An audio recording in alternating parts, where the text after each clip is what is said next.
आज मैं आपको राष्ट्रीय कवि मैथिली शरण गुप्त जी की कविता भारत का झंडा सुनाने जा रही हूँ।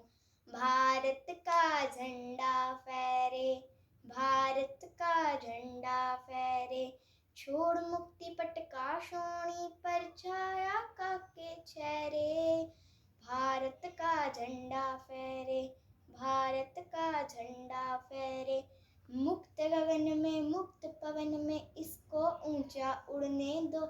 पुण्य भूमि के गत गौरव का जुड़ने दो जी, जुड़ने दो। मान मान सर का शत लिए लहर लहर के लहरे। भारत का झंडा फहरे, भारत का झंडा फहरे, रक्तपात पे अड़ा नहीं है दया दंड में जड़ा हुआ। रक्तपात पे अड़ा नहीं है दया दंड में जड़ा हुआ। खड़ा नहीं पशु बल के ऊपर आत्म शक्ति से बड़ा हुआ। इसको छोड़ कहाँ वह सच्ची वीर वीरता ठहरे।